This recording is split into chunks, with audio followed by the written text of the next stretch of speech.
Sir ನಮ್ಮ ಮುಂದೆ ಇವಾಗ ಏನು ಒಂದು ಬ್ರೈನ್ನ ಮಾಡೆಲ್ ಇದೆ.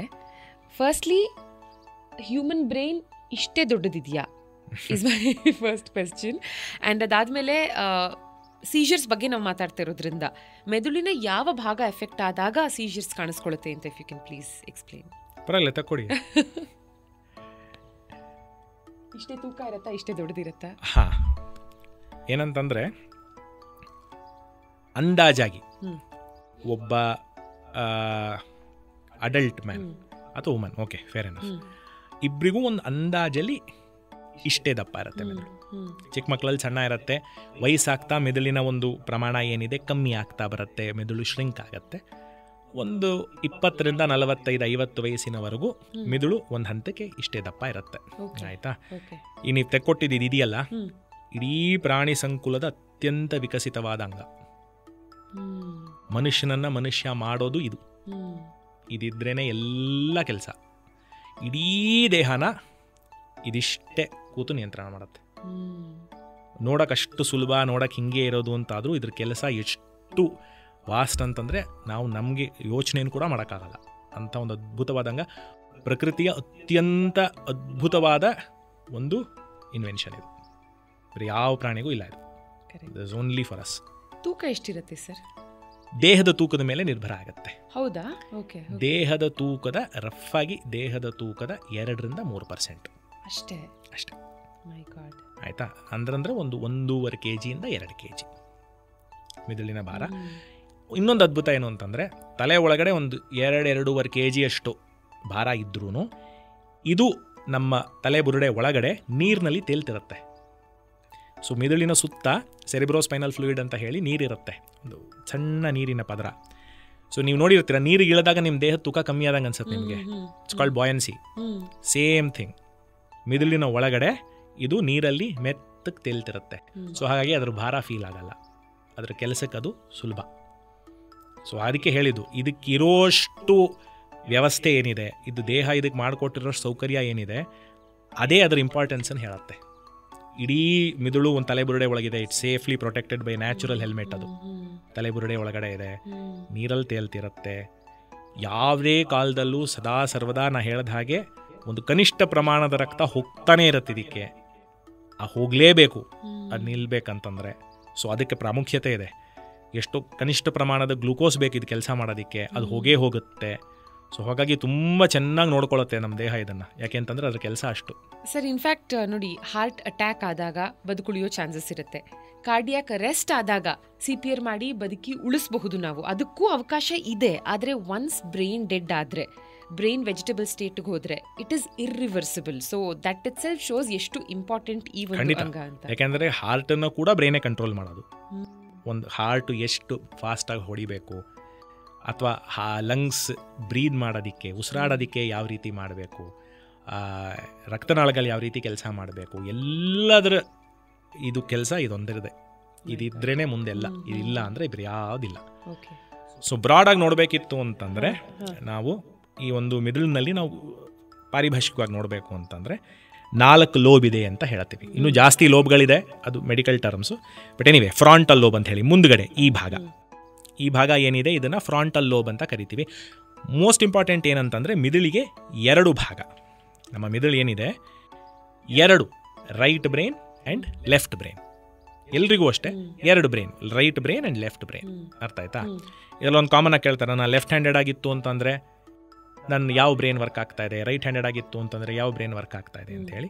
ಮುಖ್ಯವಾಗಿ ನಾವೇನು ಯೋಚನೆ ಮಾಡಬೇಕು ಅಂತಂದರೆ, right brain controls the left side of the body, left brain controls the right side of the body. It's always opposite. ಆಯಿತಾ? ಸೊ ಮುಖ್ಯವಾಗಿ ಮುಂದೆ ಇರೋಂಥದ್ದು ಇವೆರಡನ್ನ ಫ್ರಾಂಟಲ್ ಲೋಬ್ ಅಂತ ಕರಿತೀವಿ. ಇಲ್ಲಿ ಈ ಭಾಗ, ಮುಂದ್ಗಡೆ ಭಾಗ, ಇದ್ರ ಕೆಲಸ ಏನು ಅಂತಂದರೆ ಮನುಷ್ಯನನ್ನಾಗಿ ಮಾಡುವಂಥ ಕೆಲಸ. ಇಲ್ಲೇ ನಿಮ್ಮ impulse, judgement, emotions, short term memory, ಇದೆಲ್ಲ ಇಲ್ಲಿಂದಾನೆ ಬರೋವಂಥದ್ದು. ನೀವು ಯಾವ ರೀತಿ ಒಂದು ಸಿಚುಯೇಷನ್ಗೆ ರೆಸ್ಪಾಂಡ್ ಮಾಡ್ತೀರಾ, ಯಾವ ರೀತಿ ರಿಯಾಕ್ಟ್ ಮಾಡ್ತೀರಾ, ನಿಮ್ಮ ಜಡ್ಜ್ಮೆಂಟ್ ಏನಿದೆ, ನೀವು ಒಬ್ಬರ ಹತ್ರ ಹೇಗೆ ಮಾತಾಡ್ತೀರಾ, ಏನು ಮಾತಾಡ್ತೀರಾ, ಅದೆಲ್ಲ ಬರೋದು ಇಲ್ಲಿಂದ. ಇದ್ರ ಹಿಂದ್ಗಡೆ ಇರೋವಂಥ ಈ ಜಾಗ ಏನಿದೆ, ಈ ಜಾಗ ಇದಕ್ಕೆ ಪೆರೈಟಲ್ ಲೋಬ್ ಅಂತ ಕರಿತೀವಿ. ಪೆರೈಟಲ್ ಲೋಬಿನ ಮುಖ್ಯವಾದ ಕೆಲಸ ಏನು ಅಂತಂದರೆ ಕೈ ಕಾಲಿನ ಮೂಮೆಂಟನ್ನು ಕಂಟ್ರೋಲ್ ಮಾಡುವಂಥ ಮುಖ್ಯವಾದ ಜಾಗ. ಅದನ್ನು ನಾವು ಮೆಡಿಕಲ್ ಟರ್ಮ್ಸಲ್ಲಿ ಮೋಟಾರ್ ಕಾರ್ಟೆಕ್ಸ್ ಅಂತ ಕರಿತೀವಿ, ಸೆನ್ಸರಿ ಕಾರ್ಟೆಕ್ಸ್ ಅಂತ ಕರಿತೀವಿ. ಮೋಟಾರ್ ಕಾರ್ಟೆಕ್ಸಿನ ಕೆಲಸ ಏನು? ಕೈ ಕಾಲನ್ನು ಕಂಟ್ರೋಲ್ ಮಾಡೋದು. ಸೆನ್ಸರಿ ಕಾರ್ಟೆಕ್ಸಿನ ಕೆಲಸ ಏನು? ಏನು ಸೆನ್ಸೇಷನ್ ಇದೆ ಅದನ್ನು ಅರ್ಥ ಮಾಡ್ಕೊಳ್ಳೋದು. ಸೆನ್ಸೇಷನ್ ಏನು ಅನ್ನೋದು ಕ್ರೂಡಾಗಿ ಅರ್ಥ ಆಗುತ್ತೆ. ಅಂದರೆ ಒಂದು ಉದಾಹರಣೆ ಕೊಡ್ತೀನಿ, ಮಿದುಳಿನ ಕೆಲಸದ ಒಂದು ಸಣ್ಣ ನೋಟ. ಯಾರು ಹಿಂಗೆ ಚೀಬಿಟ್ಟಿದ್ರೆ, ಗಿಂಡ್ರೆ, ನೋವು ಅರ್ಥ ಆಗತ್ತೆ.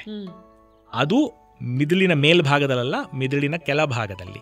ಅತ್ಯಂತ ಮಿದುಳಿಗೆ ನೋಡ್ಬೇಕಿತ್ತು ಅಂತಂದರೆ ನಾವು ನಮ್ಮ ಇದು ನ್ಯೂರೋ ಸರ್ಜರಿ ಎಲ್ಲ ನಾವು ಮಾಡಬೇಕಾದ್ರೆ, ನ್ಯೂರಾಲಜಿ ಎಲ್ಲ ಓದ್ಬೇಕಾದ್ರೆ ಏನಂತಾರೆ ಅಂತಂದರೆ, ಮಿದುಳು ಸಣ್ಣ ಪ್ರಾಣಿಯಿಂದ ದೊಡ್ಡ ಪ್ರಾಣಿ ಮನುಷ್ಯನ ತನಕ ಬರೋದಕ್ಕೆ ವಿಕಸನ ಆಗ ಬರ್ತಾ ಇರಬೇಕಾದ್ರೆ ಆ ಸಣ್ಣ ಪ್ರಾಣಿಯ ಮಿದುಳಿನ ಕುರುಹುಗಳು ಇನ್ನೂ ಇದ್ದಾವೆ. ಅಂದರೆ ಇವಾಗ ನೀವು ನೋಡ್ತು ಅಂತಂದರೆ ಒಂದು ಅತ್ಯಂತ ಸಣ್ಣದಾಗಿರ್ತಕ್ಕಂಥ ಒಂದು ಮೀನಾಗಿರ್ಬೋದು ಅಥವಾ ಅದಕ್ಕಿಂತ ಚಿಕ್ಕದಾಗಿರ್ತಕ್ಕಂಥ ಒಂದು ಜಲಚರ ಆಗಿರ್ಬೋದು, ಅದಕ್ಕೆ ಅರ್ಥ ಆಗೋದು ಏನು? ನೋವು, ಭಯ, ಅವೆರಡೆ. ಸೊ ಅದು ಅರ್ಥ ಮಾಡ್ಕೊಳ್ಳುವಂಥ ಬ್ರೈನಿನ ಜಾಗ ಏನಿದೆ ಅದು ಕೆಳಗಡೆ ಇದೆ. ಅದಕ್ಕೂ ಮೇಲೆ ನಮ್ಮ ಯೋಚನೆ ಜಾಸ್ತಿ ಆಗಿದೆ, ನಮ್ಮ ಕೆಲಸ ಜಾಸ್ತಿ ಆಗಿದೆ, ನಮ್ಮ ಅವಶ್ಯಕತೆ, ಮಿದುಳಿನ ಅವಶ್ಯಕತೆ ನಮ್ಮ ಜೀವನಕ್ಕೆ ಜಾಸ್ತಿ ಆಗಿದೆ ಅಂದರೆ ಮಿದುಳು ದೊಡ್ಡದಾಗ್ತಾ ಬಂತು. ಸೊ ಹಾಗಾಗಿ ಗಿಂಡುತು ಅಂತಂದರೆ ಅರ್ಥ ಆಗೋದು ಬ್ರೈನಿನ ಬೇರೆ ಜಾಗದಲ್ಲಿ, ಅದರಿಂದ ನೋವು ಮಾತ್ರ ಗೊತ್ತಾಯಿತು. ಆದರೆ ಆ ನೋವಿಗೆ ಅಟ್ಯಾಚ್ ಆಗಿರುವಂಥ ಒಂದು ಸಂದರ್ಭ ಹಾಗೂ ಆ ಯಾಕಾಯಿತು, ಎಲ್ಲಾಯಿತು, ಹೇಗಾಯಿತು, ಅದಕ್ಕೆ ಪ್ರತಿಕ್ರಿಯೆ ಹೇಗೆ ಮಾಡಬೇಕು, ಆ ಪ್ರತಿಕ್ರಿಯೆಗೆ ಯಾವ ಕೈನ ಯಾವ ಬೆರಳು ಹೋಗಬೇಕು, ಏನು ಮಾತಾಡಬೇಕು, ಅದೆಲ್ಲ ಮಾಡೋದು ಇದ್ರ ಕೆಲಸ. ಒಂದಕ್ಕೊಂದಕ್ಕೆ ಸೇರ್ಕೊಂಡು ಕೆಲಸ ಮಾಡುತ್ತೆ. ಸೊ ಹಾಗಾಗಿ ಮೋಟರ್ ಕಾರ್ಟೆಕ್ಸ್ ಅಂತಂದರೆ ಕೈ ಕಾಲಿನ ಒಂದು ಮೂವ್ಮೆಂಟಿಗೆ ಬೇಕಾಗಿದೆ, ಮುಖ ಮತ್ತು ಕೈ ಮತ್ತು ಕಾಲಿನ ಮೂವ್ಮೆಂಟಿಗೆ. ಸೆನ್ಸರಿ ಕಾರ್ಟೆಕ್ಸ್ ಅಂತಂಥದ್ದು ಆಗಿರೋ ಒಂದು ಸೆನ್ಸೇಷನನ್ನು ಅರ್ಥ ಮಾಡ್ಕೊಳ್ಳಿಕ್ಕೆ, ಯಾವ ಸೆನ್ಸೇಷನ್ನೂ ಅಲ್ಲ, ಅದಕ್ಕೊಂದು ಅರ್ಥ ಕಲ್ಪಿಸೋಕ್ಕೆ ಸೆನ್ಸರಿ ಕಾರ್ಟೆಕ್ಸ್. ಹಾಗಿದ್ರೆ ಅನಸ್ತೇಷಿಯಾ ಕೊಟ್ಟಾಗ ಈ ಪಾರ್ಟ್ನ ನಂಬ್ ಮಾಡ್ತಾರಾ? ಸೊ ಇಲ್ಲ, ಅನಸ್ತೇಷಿಯಾ ಕೊಡೋದು, ಈಗ ನೀವು ಪುರಾಣಗಳಲ್ಲಿ ನಿಮಗೆ ತುಂಬ ಇಂಟ್ರೆಸ್ಟ್ ಇರೋದಂತ ಹೇಳ್ತೀನಿ, ಅನಸ್ತೇಷಿಯಾ ಕೊಡೋದ್ರಿಂದ ನಿಮ್ಮ ಇಂದ್ರಿಯಗಳನ್ನು ನೆಗೆಟ್ ಮಾಡ್ತೀವಿ. ಹೊರಗಡೆಯಿಂದ ಸೆನ್ಸೇಷನ್ ಒಳಗೆ ಹೋಗ್ತಿಲ್ಲ, ಒಳಗಡೆ ಸೆನ್ಸೇಷನನ್ನು ಫೀಲ್ ಮಾಡೋದನ್ನು ನಮ್ಮ ಮಾಡೋಕ್ಕೆ ಬರಲ್ಲ. ಬ್ರೈನನ್ನು ಒಂದು ಹಂತಕ್ಕೆ ನಾವು ಸಮಾಧಾನಕ್ಕೆ ತೊಗೊಂಡು ಹೋಗ್ತೀವಿ. ಅನಸ್ತೇಷಿಯಾದಲ್ಲಿ ಬ್ರೈನನ್ನು ಡೀಪ್ ಪ್ಲೇನ್ಸಿಗೆ ತೊಗೊಂಡು ಹೋಗ್ತೀವಿ. ಹಂಗೆ ಅಂದ್ಬಿಟ್ಟು ಇದನ್ನು ನಮ್ಮ ಮಾಡೋಕ್ಕೆ ಬರಲ್ಲ. ಅದನ್ನು ನಮ್ಮ ಮಾಡ್ತು ಅಂದರೆ ಸ್ಟ್ರೋಕ್ ಆಗುತ್ತೆ ಬ್ರೈನಿಗೆ, ಮತ್ತು ವಾಪಸ್ ನಾನು ಹೇಗೆ ಕರ್ಕೊಂಬರಲಿ?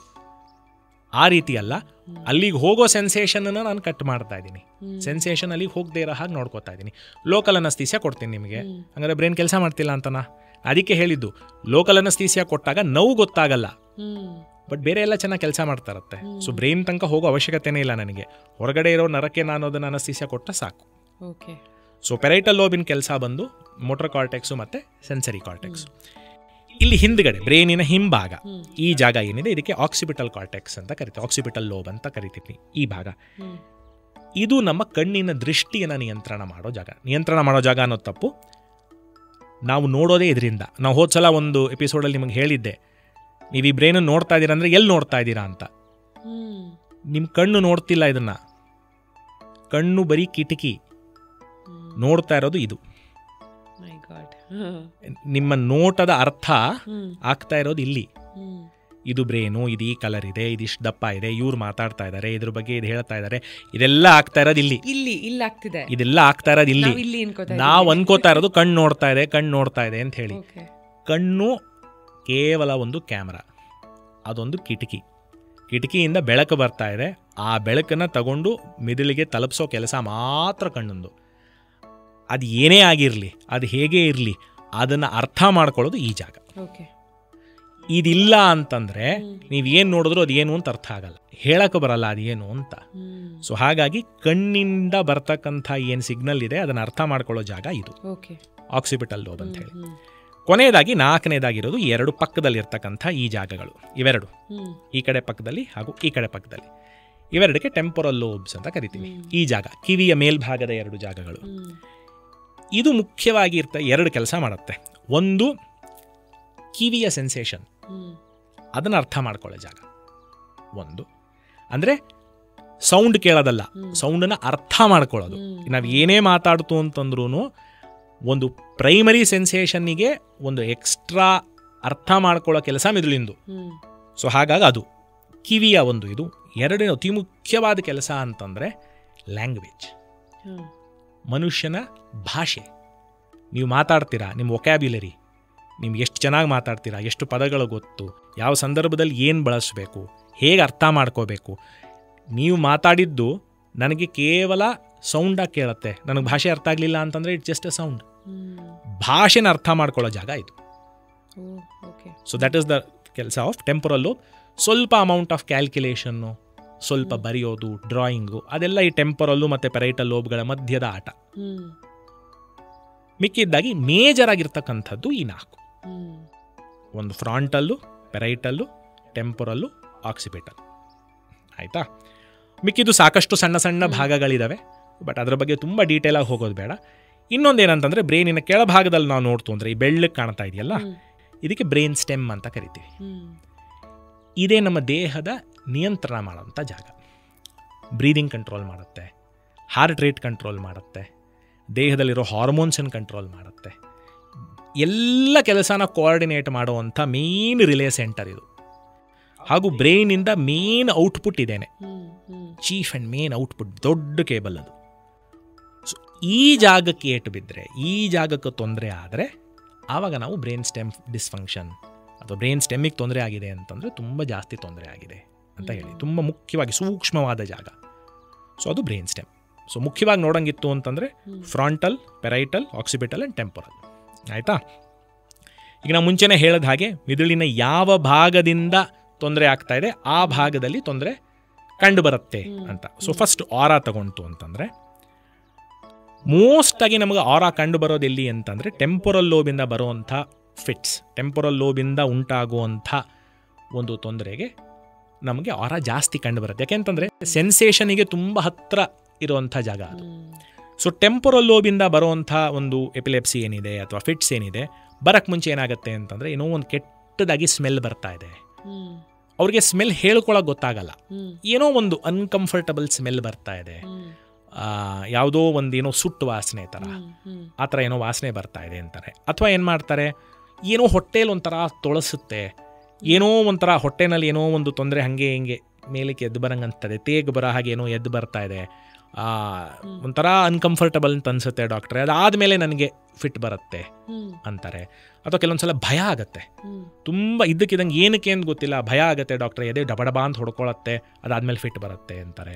ಸೊ ಆ ಥರ ಆರಾಗಳು ಕಾಮನ್ ಆಗಿ ನಮಗೆ ಈ ಟೆಂಪೊರಲ್ ಲೋಬಿಂದ ಬರೋವಂಥ ಒಂದು ಎಪಿಲೆಪ್ಸಿಯಿಂದ ಬರೋವಂಥದ್ದು. ಕೆಲವೊಂದ್ಸಲ ಇನ್ನೂ ಸ್ವಲ್ಪ ಸಿಚುವೇಶನಲ್ಲಿ ಏನಾಗುತ್ತೆ ಅಂತಂದರೆ, ನಾನು ಆಗಲೇ ಹೇಳಿದೆ, ನಮಗೆ ಸೌಂಡನ್ನ ಅರ್ಥ ಮಾಡ್ಕೊಳ್ಳೋ ಜಾಗ ಅಂತ ಸಡನ್ನಾಗಿ ಜೋರು ಶಬ್ದ ಕೇಳುತ್ತೆ, ತಡ್ಕೊಳಕ್ಕಾಗದೆ ನನಗೆ ಏನೋ ಒಂದು ಬೆಲ್ ಹೊಡೆದಾಗೆ ಅಥವಾ ಏನೋ ಜೋರಾಗಿ ಬ್ಯಾಂಡ್ ಹೊಡೆದಾಗೆ ಶಬ್ದ ಕೇಳುತ್ತೆ, ಅದರಿಂದ ನನಗೆ ಅದಾದಮೇಲೆ ಫಿಟ್ ಬರುತ್ತೆ. ಅಥವಾ ಸಡನ್ನಾಗಿ ತಲೆ ಸುತ್ತು ಬರುತ್ತೆ, ಗಿಡಿನೆಸ್ ಬರುತ್ತೆ, ಅದೆಲ್ಲ ಆಗೋದು ಈ ಜಾಗದಿಂದ. ಎಸ್ಪೆಷಲಿ ಈ ಜಾಗದಲ್ಲಿ ಒಂದು ಮೀಡಿಯಲ್ ಟೆಂಪೊರಲ್ ಲೋಬ್ ಅಂತ ಕರಿತೀವಿ, ಈ ಒಳಗಡೆ ಭಾಗ. ಈ ಜಾಗದಿಂದ ಬರುವಂಥ ಒಂದು ಎಪಿಲೆಪ್ಸಿ ಏನಿದೆ ಅದಕ್ಕೆ ತುಂಬ ಕಾಮನ್ ಆಗಿ ಸಂಬಂಧಪಟ್ಟಿದ್ದು ಇದು.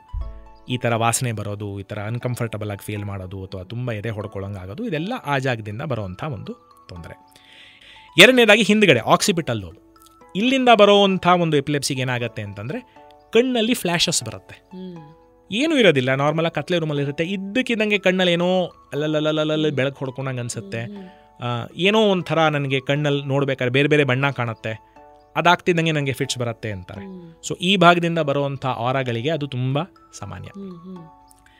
ಫ್ರಾಂಟಲ್ ಲೋಬಿಂದ ಯೂಶಲ್ ಆಗಿ ಹೆಚ್ಚಿಗೆ ಆರಾ ಬರೋದಿಲ್ಲ, ಅದು ಯೂಶಲ್ ಆಗಿ ಏನೇ ಇತ್ತು ಅಂತಂದರೂ ಡೈರೆಕ್ಟಾಗಿ ಅವ್ರಿಗೆ ಫಿಟ್ಸ್ ಬರುತ್ತೆ, ತುಂಬ ಕಮ್ಮಿ ಆರ ಬರೋದು. ಮತ್ತು ಇನ್ನೊಂದು ಏನಂತಂದರೆ ನಿದ್ದೆನಲ್ಲಿ ಕೆಲವೊಂದು ಸಲ ಎಷ್ಟೊಂದು ಜನ ಹೇಳ್ತಾರೆ, ಮಲಗಿರ್ತಾರೆ, ಬೆಳಗ್ಗೆ ಏಳ್ತಾ ಇದ್ದಂಗೆ ಕೈಕಾಲು ತುಂಬ ನೋವುತ್ತೆ, ತುಂಬ ಮಸಲ್ ಕ್ರ್ಯಾಂಪ್ಸ್ ಆಗಿತ್ತು ಡಾಕ್ಟರ್, ತುಂಬ ಸುಸ್ತಾಗಿತ್ತು ನನಗೆ ಎದ್ದು ಅಂತಾರೆ. ಎಸ್ಪೆಷಲಿ ಫ್ರಾಂಟಲ್ ಲೋಬಿಂದ ಬರುವಂಥ ಫಿಟ್ಸ್ ಏನಿದೆ, ಸಾಕಷ್ಟು ಸಲ ಹೇಳ್ತಾರೆ ಮೈ ಕೈಕಾಲು ತುಂಬ ಒಡೆದ ಹಾಗೆ, ಕೈಕಾಲೆಲ್ಲ ನೋವು ಅಂತ. ಎಷ್ಟೊಂದು ಸಲ ಅವ್ರು ನೋಡ್ಬೇಕಾದ್ರೆ ಫ್ರಾಂಟಲ್ ಲೋಬ್ ಫಿಟ್ಸ್ ಇರುತ್ತೆ, ನಿದ್ದೆಲಿ ಫಿಟ್ಸ್ ಬಂದಿರುತ್ತೆ ಪಾಪ ಅವರಿಗೆ.